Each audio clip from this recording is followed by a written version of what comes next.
আজ যখন সকালে উঠি চারিদিকে কুয়াশায় এক্কেবারে ভরে ছিল আর এত ঠান্ডা যে আজকে রান্না করতে একেবারে ইচ্ছা করছিল না। কিন্তু করা তো কিছু যাবে না, রান্না তো করতেই হবে। তো আমি এই ওয়ান পট মিলটা তৈরি করলাম। এত দারুণ খেতে হয়েছিল, সবার খুবই পছন্দ হলো, খুবই ভালো লাগলো। আর আমারও রান্না করে খুব ভালো লাগলো। আপনাদেরও যদি পছন্দ হয় লাইক, শেয়ার, সাবস্ক্রাইব অবশ্যই করবেন আমার চ্যানেলটাকে।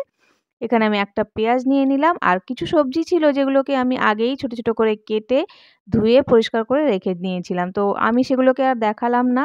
ভিডিওটা লম্বা হয়ে যাবে বলে।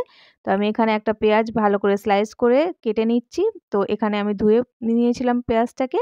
আর এইভাবে দেখুন স্লাইস করে কেটে নেব। আপনাদের যেমন সুবিধা হয় আপনারা কেটে নেবেন। ১ম এ নিয়ে নিলাম একটা কুকার আর সেই কুকার বসাতে, বসাতে আমার লোডশেডিং হয়ে গেল, অন্ধকার হয়ে গেল। তো আমি এবার রান্নাটাকে মাঝপথে তো ছেড়ে দেওয়া যায় না। তো আমি এইভাবেই রান্না শুরু করলাম। বাইরের একটু আলো আসছিল জানলা দিয়ে, তো ওইটাতেই আমি করলাম। এখানে দেখুন টুকরো, টুকরো করে আমি আলু কেটে রেখেছিলাম আর সেগুলোকে অল্প একটু সর্ষের তেলে ভালো করে ভেজে নেব। তো এইভাবে ভেজে নিলে পরে দারুণ সুন্দর একটা গন্ধ আসবে আর খেতেও দারুণ লাগে। তো এইভাবে লাল, লাল যখন হয়ে যাবে এগুলোকে বের করে নেওয়ার আগে আমি এটার মধ্যে দিয়ে দিচ্ছি গাজর। ছোট, ছোট টুকরো করেছিলাম আলুর থেকে একটু ছোট। কেটে নিয়ে আমি রেখেছিলাম। এটাকেও আমি দিয়ে দিলাম। তো গাজরটা আমি পরে দিচ্ছি যেহেতু এটা ছোট কেটেছি আর গাজরটাকে গলতে একটু কম টাইম লাগে। সবার শেষে দিয়ে দিচ্ছি ক্যাপসিকাম। এগুলোকে ডুমো, ডুমো করে কেটে রেখেছিলাম আমি। আর এটা আমি দিয়ে ভালো করে এই সবজিগুলোকে না ভেজে নিচ্ছি। তবে খুব বেশি তেলে আমি এটাকে ভাজছি না। আপনাদের যদি কম মনে হয় আপনারা একটু বেশি দিয়ে দেবেন।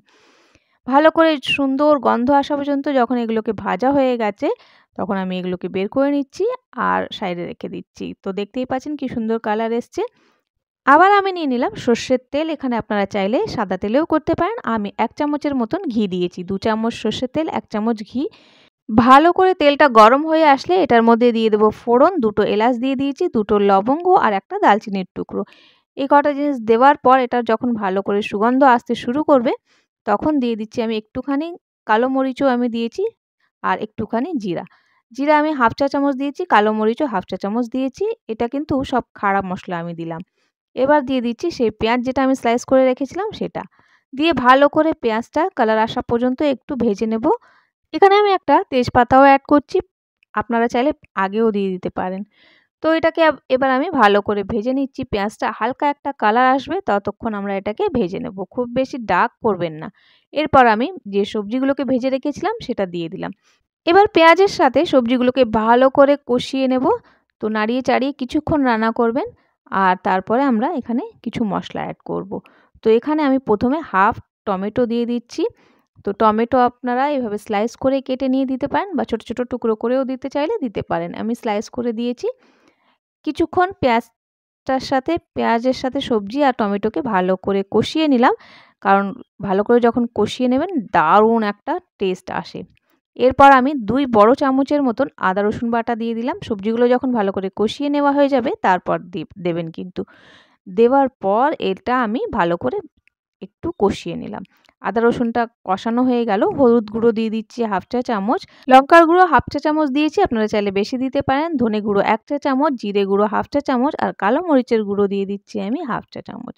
সবকিছু দেওয়ার পর আমি একটা সবুজ লঙ্কা দিয়ে দিলাম। চাইলে আপনারা বেশি যদি ঝাল খান তাহলে বেশি দিতে পারেন। তবে সবুজ লঙ্কাটা দিয়ে দিলে না কাঁচা লঙ্কা দারুণ ফ্লেভারটা আসে। তো দেওয়ার পর আমি এগুলোকে আবার একটু কষিয়ে নেব। তেল ছাড়া পর্যন্ত একটু কষিয়ে নেবেন। আমি কিন্তু খুব বেশি তেল দিইনি।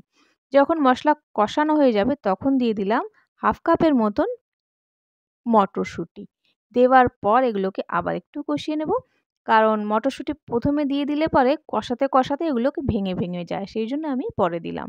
এবার দিয়ে দেবো একটু নুন। ১/২ চা চামচের মতো নুন দিয়েছি, লাগলে আরও একটু পরে আমি দিয়ে নেব। ভালো করে কষিয়ে নেওয়ার পর এরপর আমি দিয়ে দেবো এটার মধ্যে চাল।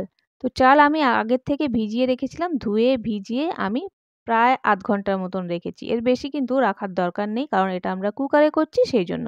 যদি হাঁড়িতে করেন তাহলে আপনারা ১ ঘন্টা ভিজিয়ে রাখবেন।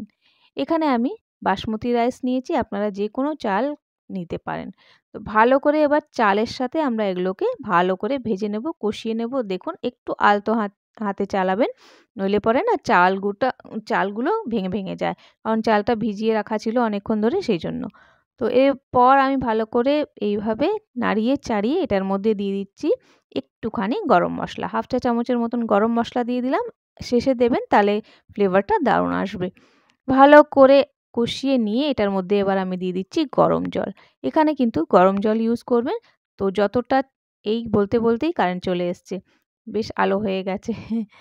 আর এরপর কষানো হয়ে গেছে। এবার বোঝা যাচ্ছে আমি কি তৈরি করছি, কালারটা দেখা যাচ্ছে। কষানো হয়ে গেছে আমার। এরপর আমি জল দিয়ে দিচ্ছি এখানে। তো আমি জল দেব এতটা যাতে আমার এই সবজি আর চালটা একটু ডুবো, ডুবো হয়ে যাক। আমি এখানে ডবল জল দিচ্ছি না। চাল যতটা ততটাই জল দেব, তো আর ডবল জল দেব সেরকম করছি না। কারণ আমি এটাকে কুকারে করছি। কুকারে আমি বেশি যদি জল দিয়ে ফেলি না, খিচুড়ি হয়ে যাবে। সেইজন্যে আমি এখানে দিচ্ছি না। আপনারা আপনাদের কুকারের মাপ অনুযায়ী আপনারা জল দেবেন। তো আমি এটাকে লিড লাগিয়ে একটা হুইসেল আসা পর্যন্ত হাই ফ্লেমে এটাকে কুক করলাম। তারপরে এমনি ছেড়ে দেব স্টিমটা বেরোনো পর্যন্ত। তো স্টিমটা একটুখানি বের করে দিয়েছিলাম আমি। এরপর আমি কিছুক্ষণ পরে খুলে দেখছি, দেখুন জল পুরো শুকিয়ে গেছে। এরপর আমি এটাকে ঢেকে কিছুক্ষণের জন্য ছেড়ে দেব, যাতে একটুখানি জলটা আরও শুকিয়ে যায় আর এটা ড্রাই হয়ে যায়। ওপর থেকে 1 চা চামচের মতন আমি ঘি দিয়ে দিয়েছি। আর দেখুন কি সুন্দর হয়েছে। তবে এখন এক্কেবারে নাড়াতে যাবেন না। আমি একটুখানি শুধু সরিয়ে দেখালাম আপনাদের। এটা ছেড়ে দেবেন কিছুক্ষণের জন্য, 10 মিনিট। তারপরে এটাকে সার্ভ করবেন। নইলে চালগুলো কিন্তু ভেঙে, ভেঙে যাবে। তো দেখতেই পাচ্ছেন কি দারুণ হয়েছে না? দারুণ হয়েছিল খেতে। আমার সবারই পছন্দ হয়েছে। আপনারাও চাইলে এইভাবে ট্রাই করতে পারেন। পছন্দ হলে একটা লাইক অবশ্যই দেবেন। আর কারা কোথা থেকে দেখছেন আমার রেসিপিটা একবার অবশ্যই আমাকে জানাবেন কমেন্টে। ভালো লাগলে লাইক, শেয়ার, সাবস্ক্রাইব করবেন। Bye, have a nice day.